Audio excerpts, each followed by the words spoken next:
Welcome to a special episode of Neverendingpanel.com. We have a spot interview at Pasadena Hilton at the WesterCon 63 with writer-director Don Glut. You may have known from his earlier success, 6 weeks on the New York Times bestseller list for The Empire Strikes Back, but he's well known now for low-budget horror films, correct? Correct. I know you're getting into some voiceover acting, and you also have written a book, Dinosaurs of the Encyclopedia. Yeah, it's an ongoing series. Ongoing it's up series. to about 8 volumes now. So tell us about how you got to where you are and what you're doing. How I got to where I am. Yeah, what do you where mean would by you that? start from New York Times? Then you go into. How do you go from Empire Strikes Back into low-budget horror to dinosaurs to voiceover? I actually started out as a musician. I used to play in rock bands. That was my big goal in life, to be a rock star many years ago. And when that sort of fizzled out, I got into writing because my goal was never to be a writer or a director or a voiceover act. My goal was not to work in a normal, regular job from 9 to 5. And I tried all sorts of things. I had training for a while as a stunt man. That didn't pan out. I did a TV commercial as an actor. That didn't pan out. And then a few things I sort of stumbled into.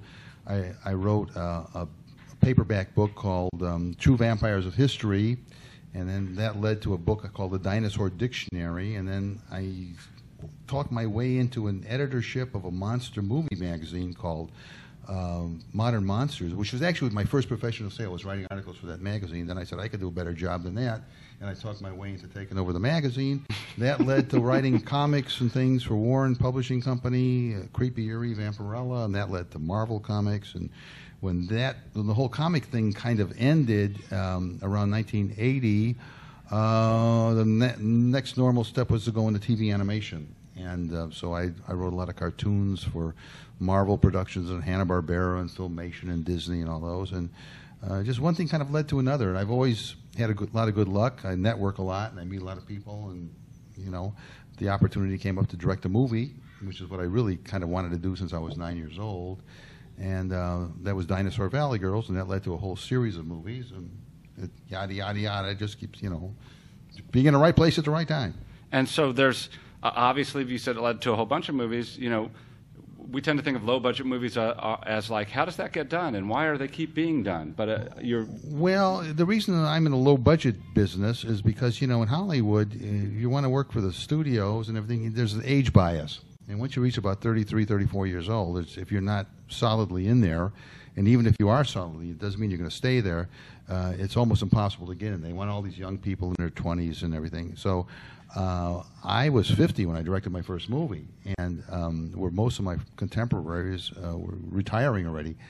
And I went with the opportunity, but low budget means $100,000, $200,000 movies. I can't make a movie like Spider-Man or Avatar or something like that. You got to know your limitations. So I have to write and select my story material based on the money I know I can raise. So, and apparently you're doing it well enough that you are able to keep raising these low budgets to create these continuing movies. We made 6 movies over a period of about 15 years. That's not a big track record, but the problem we have is raising the money. That's very difficult.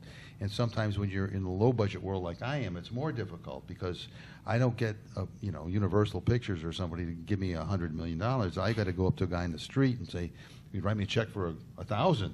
And they don't know me from Adam, and they you got to do that 100 times over. Right, and so they hear all these horror stories about creative bookkeeping and all this in Hollywood, and it's tough. It really is tough raising money. If I could raise the money more often, more frequently, I could make 3-4 movies a year. But it just takes a while. So what are you working on now? What I'm working on now is I'm trying to raise some money to make a female werewolf picture. Okay. I'm writing another volume in my Dinosaur Encyclopedia series, which is a series of, I guess you would call them semi-technical reference books on dinosaurs. Each one's about 800 pages long. Whoa. And there's a supplement that comes out every couple of years to keep the subject matter up to date, because they're always making new discoveries every day and changing their opinions on things and their classifications.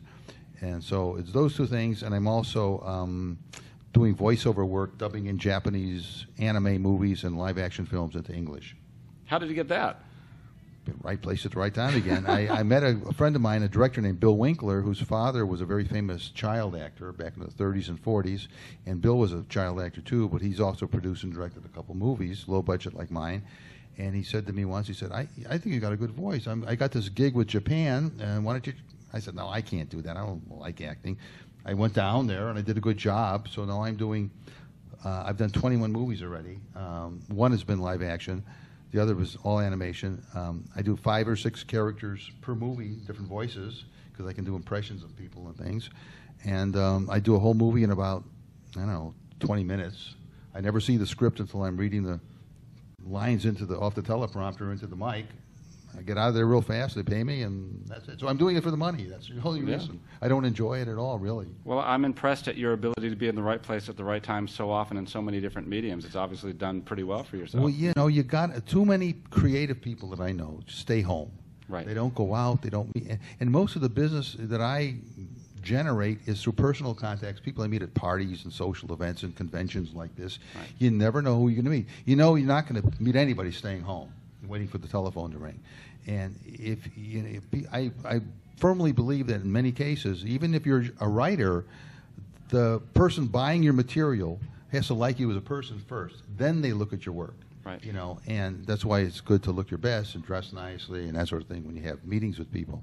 And I get out a lot. I get cabin fever about 5 o'clock in the evening, and I got to get out. So I meet a lot of people. I know a lot of people. Right. And they know me. That's the important thing. Well, you have a question, Nathan? Just one. What percentage would you say, have you ever gotten any business that wasn't based upon your personal going out there hunting for it, finding it? Has anything ever just fallen into your lap because you gave out a card anonymously and somebody called you up? Falling in your lap, it depends how you. I mean, I luck into things. I went out to check my mail once to an apartment building I was living in. This was in the late 1960s. And as I was taking my mail out of the mailbox, an agent walked by.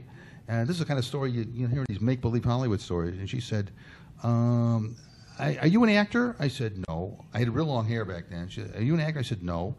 And she said, are you 17? I said, no, I'm 20 or 21 or something. She said, well, tell him you're 19. Go to this address. They're auditioning for a TV commercial. Well, it turned out to be a commercial with Dick Clark of American Bandstand.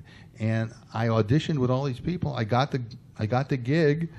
I did the commercial. It was a speaking role. I lived off of that residuals for a year. So these kind of things happen to me. But I'm out there all the time. And of course, in that case, I was just checking my mail. But.